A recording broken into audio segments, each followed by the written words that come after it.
আসসালামু আলাইকুম, সবাই কেমন আছেন? আশা করি আল্লাহর অশেষ রহমতে সবাই ভালো আছেন। আমরা সবাই আলহামদুলিল্লাহ ভালো আছি। আজকে হঠাৎ করে আমার ভাইস্তা বলল যে আম্মা চলেন আমরা মুড়ি মাখা খাই, তাই সবাই আসছিল। তো আমরা সবাই কিছু কিছু করে টাকা দিয়া মুড়ি মাখানোর একটা পার্টি করা হয়েছিল, তো মুড়ি মাখার জন্য। তো সবাই মিলে করলো, তো ওরাই সব করছে। আমার মেয়ে অসুস্থ, আমি যাইতে পারিনি, আমি পরে গেছি। তো যাই দেখি মাখতেছে, তখন আমি ভিডিওটা করলাম। তো দেখেন আমার এই জালের হাতের মুড়ি মাখা খুবই মজাদার। ওর হাতের ভর্তা, মুড়ি মাখা এবং কি তেঁতুলের একটা চাশনি বানায় হাতে ডোলা একটু পানি পানি, সেটাও অনেক মজা।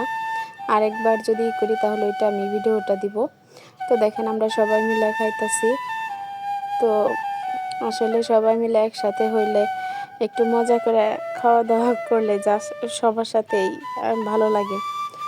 আর মুড়িগুলো মাখা অনেক মজা হয়েছিল, আমরা সবাই খাইতেছি। এই তো বললাম যে একটু ভিডিও করবো, তাহলে সবাই একটু হাত দে। তো হাতের মধ্যে মুড়ি রেখে সবাই একটু ভিডিও করলাম। তো অনেক ভালো লাগছে সবাই একসাথে। সবাই ভালো থাকবেন, আল্লাহ হাফেজ।